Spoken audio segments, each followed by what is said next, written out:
चलो हो गया सबका। देखो पहला क्वेश्चन है, कला और बूढ़ा चांद नामक काव्य संग्रह किसका है? काव्य संग्रह है ये, कला और बूढ़ा चांद किसके हैं? सुमित्रा नंदन पंत के। सुमित्रा नंदन। हिंदी का पहला दैनिक समाचार पत्र कौन सा था? हिंदी का पहला, और दैनिक भी पूछा है। जो उद्दंड मार्तंड था वो हिंदी का पहला समाचार पत्र था, ना कि दैनिक, क्योंकि वो साप्ताहिक होता था। उद्दंड मार्तंड जो आपका 1826 में कानपुर से जुगल किशोर द्वारा प्रकाशित किया गया था, वो हिंदी भाषा का पहला समाचार पत्र है, ना कि दैनिक है। हिंदी भाषा का सबसे पहला जो दैनिक समाचार पत्र था वो था सुधावर्षण। कौन सा था? सुधावर्षण। अगर ऐसे पूछे कि हिंदी का पहला समाचार पत्र, तब क्या आएगा? उद्दंड मार्तंड। लेकिन उद्दंड मार्तंड साप्ताहिक था, एक सप्ताह में एक एडिशन छपता था इसका, जबकि सुधावर्षण क्या था? दैनिक था, मतलब हर रोज छपने वाला। आवारा भीड़ के खतरे किस साहित्यकार की रचना है? आवारा भीड़ के खतरे हरिशंकर परसाई की रचना है। हरिशंकर परसाई। संचार क्रांति के फलस्वरूप किस प्रारूप का प्रयोग अब बंद हो गया है? संचार क्रांति के फलस्वरूप हमारे देश में तार सेवा क्या कर दी है? बंद। आधिकारिक तौर पर भी वैसे ही बंद हो गई थी, आधिकारिक तौर पर भी इंडियन जो पोस्ट पेमेंट आपका क्या है, जिसे पहले हम पोस्ट ऑफिस बोलते थे, अब पोस्ट पेमेंट बैंक बोलते हैं जिसे, समझ गया ना? उसने आधिकारिक तौर पर भी घोषणा कर दी है कि भारत में अब तार सेवा पूरी तरीके से समाप्त हो चुकी है। इस संचार के माध्यम का प्रयोग अब नहीं किया जाता है। ठीक है। सबसे पहले संचार के माध्यम के रूप में, वैसे आपका जो इलेक्ट्रॉनिक माध्यम है उनमें तार लाइन ही थी, जो कोलकाता के डायमंड हार्बर से आपका कहां तक? कोलकाता तक बिछाई गई थी 1853 में। ठीक है। कैसे? त्वरित माध्यमों में। चिट्ठी पत्री तो हमेशा से ही चलती आई है, संदेश, समझ गया ना, परंतु त्वरित माध्यमों में वही था। केंद्रीय हिंदी समिति का अध्यक्ष कौन होता है? केंद्रीय हिंदी समिति ये समय समय पर हिंदी भाषा के विकास के लिए या राजभाषा में हिंदी भाषा के प्रयोग बढ़ाने के लिए आपका समय समय पर सिफारिश देने वाली समिति है। इस समिति का गठन 1955 में जो आपका राजभाषा आयोग की गठित किया गया था, उसने कहा था कि एक हिंदी समिति का भी क्या कर दिया जाए? गठन किया जाए। तो हिंदी समिति का भारत में जो अध्यक्ष होता है वो देश का प्रधानमंत्री होता है। कौन? प्रधानमंत्री। ठीक है। हिंदी, केंद्रीय हिंदी समिति का अध्यक्ष प्रधानमंत्री। रीतिकालीन साहित्य की सबसे प्रमुख बोली है। रीतिकालीन साहित्य, वैसे तो रीतिकालीन साहित्य में लगभग आपका जो उत्तर भारत में हिंदी की महत्वपूर्ण बोलियां हैं सबका प्रयोग हुआ है। हरियाणवी का भी हुआ है, समझ गया ना, आपका राजस्थानी का भी हुआ है, और आपका ब्रजभाषा का भी हुआ है, अवधी का भी हुआ है। लेकिन जो रीतिकाल है, रीतिकाल में सबसे ज्यादा जो आपका साहित्य लिखा गया है वो कृष्ण भक्ति में लिखा गया है। भक्तिकाल तो नहीं है वो, लेकिन कृष्ण भक्ति में सबसे ज्यादा साहित्य लिखा गया है, समझ गया ना। और कृष्ण भक्ति में अधिकतर बोली कौन सी है? ब्रज। कौन सी है? ब्रज। समझ गया ना। रीतिकाल का प्रमुख यही है, ब्रज भाषा, समझ गया ना। जैसे भक्ति काल है, राम भक्ति वालों ने अधिकतरों ने किस में लिखा? अवधि में लिखा। कृष्ण भक्ति वाले अधिकतरों ने, हाँ, लेकिन ऐसा नहीं कि सब राम भक्ति उसी में लिखा गया है, समझ गया ना। कल मैंने बोला कि जो आपका क्या है, विनय पत्रिका है किसकी? तुलसीदास की, वो ब्रज भाषा में लिखी गई। कल हम पढ़ रहे थे ना तुलसीदास, समझ गया ना। तो वो क्या ब्रज भाषा में लिखी गई है, जबकि आपका रामचरितमानस आपका अवधी भाषा में। राम भक्ति धारा के आपका कवि होने के बावजूद भी उन्होंने ब्रज भाषा में भी लिखा है, समझ गया ना। तो इसमें ऐसा कुछ नहीं है कि प्योरिटी है कि राम भक्ति के हैं तो बिल्कुल अवधि में ही लिखेंगे, कृष्ण भक्ति के हैं तो ब्रज में ही, समझ गया ना। इसमें आपका थोड़ा वेटेज ज्यादा है, राम भक्ति में अवधि का वेटेज ज्यादा है, कृष्ण भक्ति में हाँ ब्रज का ज्यादा है। अधिकतम रचनाएं उनमें, कुछ बहुत अपवाद दोनों में ही हो सकते हैं। ठीक है। लेकिन जो रीतिकालीन साहित्य है, रीतिकालीन साहित्य आपका अधिकतर किसमें है? ब्रज भाषा में। ठीक है। अगला, अशुद्ध वर्तनी का चयन कीजिए। क्षत्रिय शुद्ध है, युधिष्ठर, युधिष्ठर गलत है, क्या होना चाहिए? युधिष्ठिर होना चाहिए, युधिष्ठर नहीं, समझ गया ना। तो यही आपका सही आंसर है। साप, साप ही होता है। श्राप बोलते हैं ना लोग, श्राप होता नहीं है, होता क्या है, साप ही सही है। समझ गया ना, मूर्धन्य सही है, तो गलत कौन सा है, ये वाली वर्तनी अशुद्ध है। ठीक है, अगला क्वेश्चन है, प्रभुत्व शब्द का तद्भव होगा। प्रभुत्व एक संस्कृत का शब्द है, यानी कि क्या है, तत्सम। प्रभुत्व, उसका प्रभुत्व यहां से कहां तक, अमेरिका तक है, या उसका प्रभुत्व पूरे प्रदेश में है, यानी कि क्या है, पहुंच, पहचान नहीं, पहुंच। प्रभुत्व का मतलब पहुंच होता है, किसी की पहुंच कहीं तक होते हैं तो बोलते हैं कि इसका प्रभुत्व है इस क्षेत्र में, यानी कि उसकी पहुंच है। समझ गया ना, तो इसका सही जो तद्भव होगा वो क्या होगा, पहुंच। पहुंच का ही आपका क्या, तत्सम प्रभुत्व होगा। मयंक सुंदर है, वह हंसमुख भी है। मयंक सुंदर है एक वाक्य, और वह हंसमुख भी है दो वाक्य, यानी कि दो वाक्यों से ये क्या बन गया, संयुक्त वाक्य। तो कह रहा है इसका सरल वाक्य में रूपांतरण क्या होगा, मयंक सुंदर है तथा हंसमुख भी है, ये भी संयुक्त वाक्य है। तथा और एवं ये सब लगते हैं ना, तो क्या होता है, संयुक्त वाक्य। मयंक सुंदर है लेकिन हंसमुख है, लेकिन लग गया है, ये भी क्या होगा, संयुक्त वाक्य।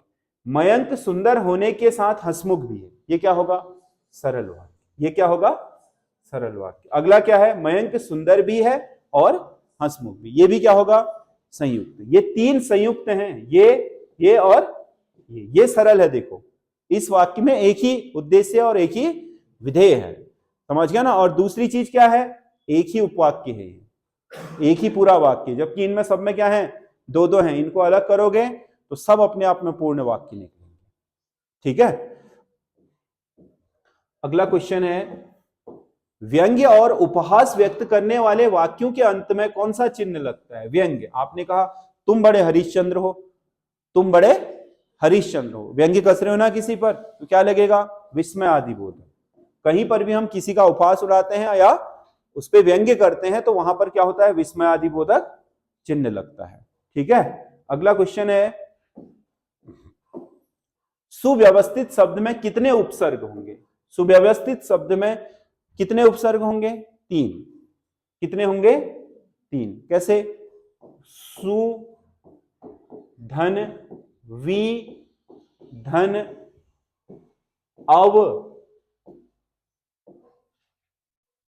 समझ गया ना, ये तीन उपसर्ग होंगे। इसके बाद क्या है, स्थित, पूर्ण मूल शब्द ये है, इसमें लगे हैं। देखो सु से तो सु ही रहा, वी और अ मिलकर के क्या बन गए, व्यव, यण संधि हो गई ना।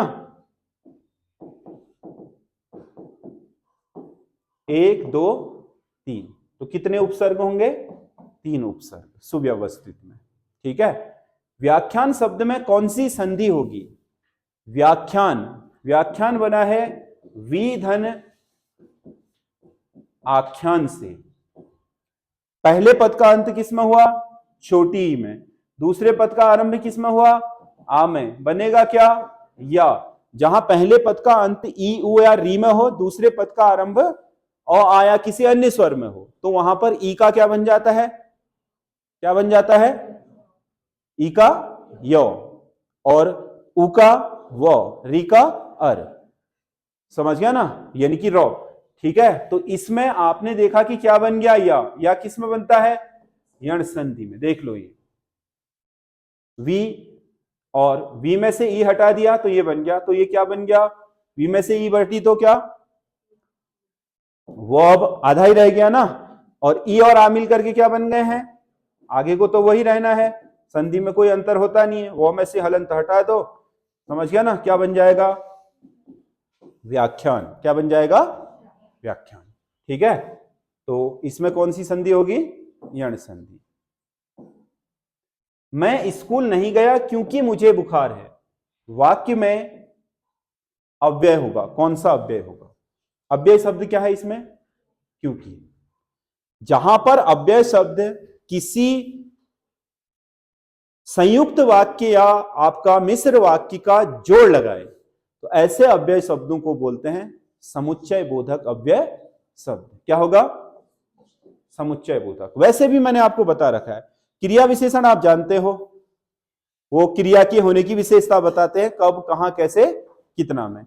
दूसरा, मैंने आपको संबंध बोधक के लिए सीधा बता रखा है कि जहां पर भी संबंध बोधक अव्यय शब्द होगा उसके आगे क्या होगा, कोई ना कोई कारक चिन्ह, स्पष्ट पहचान। कंफ्यूजन होगा हमेशा किसमें, संबंध बोधक और समुच्चय बोधक में।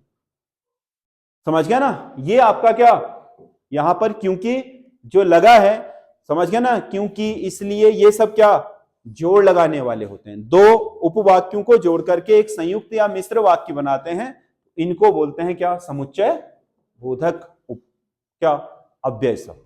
ठीक है, उसके बाद अगला क्वेश्चन है, किस शब्द में विशेषण की उत्तरावस्था है?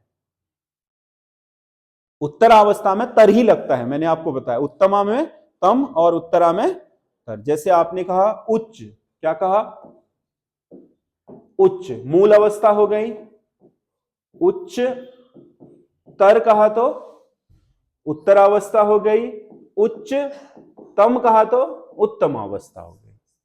समझ गया ना, जिसमें तर लगा होगा वही क्या होगा, उत्तरावस्था। उत्तरावस्था में विशेषण की तुलना है, उत्तरावस्था में हमेशा क्या लगता है, तर। तो इसमें क्या होगा, सुंदरतर, सुंदर, सुंदरतर, सुंदरतम। वह उससे, वह सुंदर है मूल अवस्था, वह उससे सुंदरतर है, वो क्या है, उत्तरावस्था। वह सबसे सुंदरतम है, उत्तम अवस्था। विशेषण की 3 अवस्थाएं होती हैं, जिन्हें अंग्रेजी में क्या बोलते हैं, डिग्री बोलते हैं। समझ गया ना, हिंदी में क्या बोलते हैं उन्हें, विशेषण की अवस्थाएं। देखो विशेषण तो सामान्य रूप से आप जान ही रहे हो, वो चीजें जाननी है जिनमें क्या स्पष्टता रखनी है, जिनमें क्वेश्चन आएगा तो आपका मिस नहीं होना चाहिए, क्योंकि दरोगा में तो 100 नंबर की हिंदी है। समझ गया ना, सारी चीजें आनी। आप यूके SSSC के सिलेबस को लेकर के मत चलिएगा। समझ गया ना, उत्तराखंड लोक सेवा आयोग का सिलेबस बिल्कुल वैसा नहीं है। अगर आप सोच रहे होंगे कि आप कुमाऊनी भाषा, शब्दावली, इन सबको पढ़ने में लगे हैं, समझ गया ना, तो फिलहाल के लिए उसे छोड़ दीजिए अगर दरोगा का पेपर है तो। समझ गया ना, दरोगा के पेपर के लिए वही पढ़िए, क्योंकि देखो यहां पर कम से कम 40 नंबर की ग्रामर पूछी जानी है। संज्ञा, सर्वनाम, विशेषण किसी को नहीं छोड़ेगा, हर किसी पार्ट से 1-1, 2-2 क्वेश्चन होंगे। इसीलिए बहुत ही क्या होनी चाहिए, स्पष्टता होनी चाहिए, क्योंकि ग्रामर अगर 40 नंबर का पूछा तो 40 भी लाए जा सकते हैं। यही मेरिट बनाने वाला सेक्टर है आपका। समझ गया ना, जिसमें गलती की कोई गुंजाइश नहीं होती है, क्योंकि आपने सीखा है तो आप कर ही लोगे। अब रचनाएं हैं, समझ गया ना, मान लो किसी रचना को लेकर के कंफ्यूजन है, या रचना आपने सुनी नहीं थी वो पूछ दी तो दिक्कत हो जाएगी, क्योंकि 30-35 नंबर की कम से कम हिंदी साहित्य की रचनाएं आएंगी उसमें। समझ गया ना, उसमें उतनी श्योरिटी नहीं है, लेकिन क्योंकि सिलेबस में 9th 10th 11th 12th का दिया है, अगर हम उसे कवर करके जाते हैं और वो सिलेबस में हिला नहीं तो उसको भी हम 100% अचीव कर सकते हैं। यानी कि यहां पर 90 नंबर तक जाने की गुंजाइश पूरी रहेगी, अगर आप सिलेबस के अकॉर्डिंग अपनी तैयारी को बिल्कुल दुरुस्त रखते हो तो। अगर आपने कहीं पर ढुलमुल करा, समझ गया ना, ये आएगा ये नहीं आएगा, सिलेबस में जो दे रखा है, समझ गया ना, वो कम से कम 100% क्लियर होना चाहिए। अगर ऐसा है तो 10 नंबर के लिए गुंजाइश छोड़ दो कि हाँ कहीं से भी उठा करके फेंक देगा, तो नहीं भी होगा तो कोई दिक्कत नहीं। 100 में से 90 तक अगर पहुंच गए, समझ गया ना, मैथ्स आदि में थोड़ा बहुत नीचे भी रह गए, मतलब थोड़ा बहुत, एवरेज से बहुत नीचे तो नहीं होना चाहिए, लेकिन हिंदी कवर करा देगा आपका। ठीक है, इसीलिए सिलेबस में जो जो चीजें हैं कोई भी चीज छोड़नी नहीं है। कौन सा एक क्रिया को प्रभावित नहीं करता, वाच्य। देखो वाच्य है, लिंग है, वचन है, काल है, यही क्रिया के स्वरूप में परिवर्तन लाने वाले विकार संबंधी बोधक होते हैं। अव्यय क्या करेगा, कुछ नहीं। समझ गया ना, मैं स्कूल नहीं जा रहा हूं क्योंकि मुझे बुखार है, क्योंकि तो क्योंकि रहेगा। समझ गया ना, वो ना क्रिया को प्रभावित करता है ना खुद प्रभावित होता है। समझ गया ना, तो अव्यय शब्द उसको प्रभावित नहीं करेंगे। बाकी वाच्य भी करेगा, वचन भी करेगा, काल भी करेगा, लिंग भी करेगा, समझ गया ना, बहुत हद तक कारक भी करते हैं। ये सब क्या है, क्रिया को प्रभावित करने वाले तत्व हैं, 5 के 5। ठीक है, लिंग, वचन, काल, कारक, वाच्य। ठीक है, अगला क्वेश्चन है, युयुत्सु शब्द का अर्थ क्या होता है। युयुत्सु, युयुत्सु मतलब जिसको लड़ने की इच्छा हो। आप कहते हैं ना कुछ युयुत्सु युवाओं ने क्या करा, भारत में क्रांतिकारी आतंकवाद करने की घोषणा कर दी। समझ गया ना, या असहयोग आंदोलन के बाद कुछ युयुत्सु लोगों ने क्या क्रांति का रास्ता अपना लिया, यानी कि जिनमें लड़ने की इच्छा थी उन लोगों ने। ठीक है, तो युद्ध की इच्छा रखने वाला। अगला क्वेश्चन है, आकाश में बिजली चमक रही है, वाक्य में जातिवाचक संज्ञा शब्द होगा। बिजली क्या होगा? बिजली। समझ गया ना? चमकना तो यहां क्रिया है, चमकना क्या है? क्रिया, और रहना सहायक क्रिया है। और आकाश क्या है? स्थानवाचक, मतलब आपका जो किसी स्थान का नाम होता है, समझ गया ना, वो आपका व्यक्तिवाचक संज्ञा में आ जाता है। ठीक है।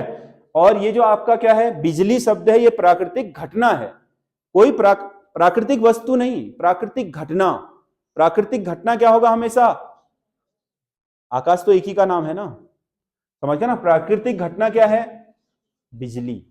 समझ गया ना? कोई भी तूफान कहो, वर्षा कहो, बर्फबारी कहो, सुनामी कहो, जो भी घटना घटित होती है, ज्वालामुखी कहो, सब क्या होंगी? जातिवाचक संज्ञा। अगला क्वेश्चन है, कौन सा एक विलोमार्थक जोड़ा सही नहीं है? ध्वंस, निर्माण। ध्वंस मतलब खत्म करना, निर्माण मतलब ठीक है विलोमार्थक। नैसर्गिक मतलब प्राकृतिक है जो, कृत्रिम मतलब जो हाथ से बना है, सही है। संकीर्ण, संकीर्ण मतलब बहुत छोटा है, जिसका क्या हो, कम हो चीजें, समझ गया ना? या विस्तीर्ण का मतलब जो विस्तारित हो, तो ये भी सही है। निरंतर, चिरंतर। निरंतर का क्या होना चाहिए था? नस्वर। क्या होना चाहिए था? ये तो पर्याय हो गए हैं लगभग, तो इसका डी सही आंसर होगा। निरंतर का क्या? चिरंतर। चिरंतर का होना क्या चाहिए था? नस्वर होना चाहिए था। चिरंतर मतलब जो चलता रहे, नस्वर मतलब जो नष्ट हो जाए। अब निरंतर चिरंतर में तो समानता है, पर्यायवाची है। कौन सा शब्द महादेव का पर्यायवाची है? आशुतोष, मनोहर, आलोक, मकर केतु। क्या होता है? आशुतोष। शिव का एक पर्यायवाची आशुतोष भी है। अगला क्वेश्चन है, उल्टे छुरे से मुड़ना, मुहावरे का अर्थ होगा। उल्टे छुरे से मुड़ना मतलब तुम्हें लग रहा है कि मुड़ रहा है, लेकिन मुड़ रहा नहीं, यानी कि क्या बना रहा है? मूर्ख बनाना किसी को। ठीक है, तो ये 20 क्वेश्चन है। अब आप इसका मिलान करो, मेरे को भी दो कॉपी, इसको बंद कर दो।